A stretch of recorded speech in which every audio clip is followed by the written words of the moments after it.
श्री सद्गुरु महाराज की जय। संत सद्गुरु महर्षि में ही परमहंस जी महाराज के हृदय कहे जाने वाले पूज्य शाही स्वामी जी महाराज एक विद्वान संत थे। इनका राशि का नाम बुद्धि सागर शाही था। इनका जन्म 1922 ईस्वी को हुआ था। भाइयों में सबसे बड़े होने के कारण प्यार से लोग इन्हें बड़कन बाबू कहते थे। इनकी एक भी बहन नहीं थी। बचपन से ही मंदिरों में घंटों पूजा अर्चना में ये लीन रहा करते थे। स्नान करने के बाद रुद्राक्ष की माला से कभी कभी ये राम राम कृष्ण कृष्ण आदि मंत्र का जप किया करते थे। ये माला को हमेशा गले में डाले रहते थे। इनके अंदर भक्ति का संस्कार भरा हुआ था। इनको फुटबॉल, वॉलीबॉल, कबड्डी, नाटक आदि से काफी लगाव था। इनके नाना जी का नाम सुंदर सिंह था। इनकी प्रारंभिक शिक्षा गांव की पाठशाला में हुई। इन्हें गणित और भूगोल में काफी रुचि थी। जब ये दूसरी कक्षा में पढ़ रहे थे तो इनकी माताजी को प्लेग की बीमारी हो गई और पिताजी भी मानसिक रोग से आक्रांत हो गए। इनकी शिक्षा चौथी कक्षा तक ही जारी रह सकी और फिर इन्हें अपनी शिक्षा का अंत करना पड़ा।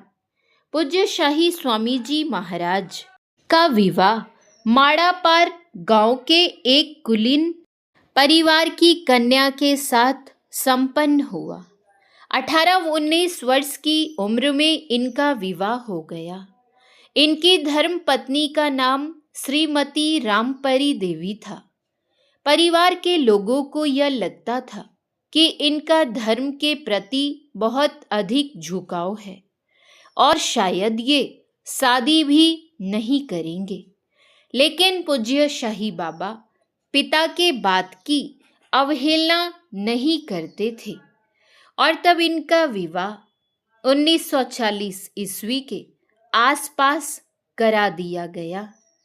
इनकी एकमात्र संतान हुई जिनका नाम श्री श्याम नारायण शाही जी है। 1975 ईस्वी में इनकी धर्मपत्नी पेट के कैंसर के कारण परलोक सिधार गईं। एक दिन ये नौतन से सकरोहर जा रहे थे और महेश खुंट स्टेशन पर ठहरे हुए थे और वहां बहुत लोगों की भीड़ इन्होंने देखी तो इन्होंने लोगों से पूछा तो गांव वालों ने इन्हें बताया कि यहाँ संतमत सत्संग का वार्षिक सम्मेलन था। सत्संग समाप्त होने के बाद लोग जा रहे थे तो इन्होंने संतमत सत्संग और महर्षि में ही परमहंस जी महाराज के बारे में जानकारी प्राप्त की और ये पंडाल देखने के लिए आगे बढ़ गए। उसी समय इनको गुरु महाराज पर विश्वास हो गया और ये समझ गए कि ये ऊंचे दर्जे के संत हैं। धरहरा में जब सत्संग हो रहा था तो ये गुरु महाराज के सामने उपस्थित हुए। 2 फरवरी 1964 ईस्वी को गुरु महाराज ने इनको सन्यास का वेश दे दिया। गुरु महाराज ने इनके सन्यास का नाम शाही स्वामी रखा। गुरु महाराज ने इनको दीक्षा देने का भी अधिकार दे दिया। अपने कर कमलों से गुरु महाराज ने इन्हें रजिस्टर भी दिया। 2007 ईस्वी तक इनके द्वारा 1.5 लाख व्यक्ति दीक्षित किए गए। जब गुरु महाराज के महापरिनिर्वाण का समय निकट आया तो पूज्य बाबा नेपाल सत्संग में गए हुए थे। ये 6 जून को ही आश्रम आ गए और अपने कर कमलों से तुलसी दल मिश्रित गंगा जल का पान भी करवाया। गुरु महाराज के महापरिनिर्वाण के बाद ही इन्होंने व्यवस्थापक पद से त्यागपत्र दे दिया। पूज्य बाबा का मूल मंत्र था, उबिए नहीं। ये जलपान में चूड़ा और चने का भूंजा, हरी मिर्च और थोड़ी भुजिया तथा एक टुकड़ा सेब का लेते थे। एक बार महेंद्र लोक अपार्टमेंट पटना में इन्होंने प्रवचन किया था और उसी प्रवचन के क्रम में इन्होंने कहने की कृपा की थी कि एक बार सोनपुर में एक बड़े अच्छे महात्मा स्वामी वेदानंद जी महाराज का सत्संग चल रहा था। वे चौकी पर बैठकर प्रवचन कर रहे थे।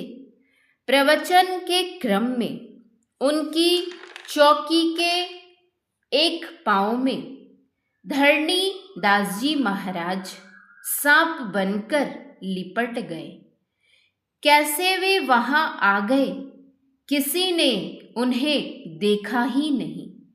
जब सत्संग समाप्त हुआ तो वेदानंद जी महाराज अपने रसोइये को बुलाते हैं और कहते हैं कि देखो, एक अतिथि आए हैं, उनके लिए भी भोजन परोसना। जब भोजन परोसा गया तो वेदानंद जी महाराज चौकी से उतर गए और बोले कि सांप बनकर क्या लिपटे हुए हो, चलो भोजन कर लो। वे सांप से मनुष्य शरीर में आ गए और उनके चरणों पर गिर पड़े और कहने लगे कि महाराज जी, मैं तो आया हूँ आत्मज्ञान का उपदेश लेने के लिए।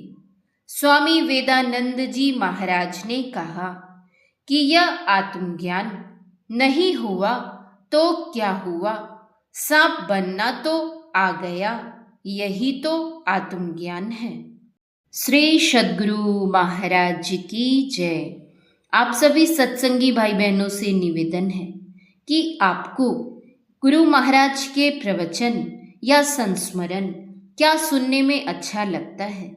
जो भी आपको सुनने में अच्छा लगे मुझे कमेंट करके ज़रूर बताएं और इस चैनल को ज़्यादा से ज़्यादा लोगों के बीच शेयर करें ताकि भक्ति का लाभ सभी सत्संगी भाई बहन उठा सकें।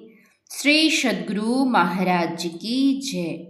पूज्य शाही स्वामी जी महाराज के चरणों में कोटि कोटि नमन। श्री सद्गुरु महाराज की जय। श्री सद्गुरु महाराज की जय। श्री सद्गुरु महाराज की जय।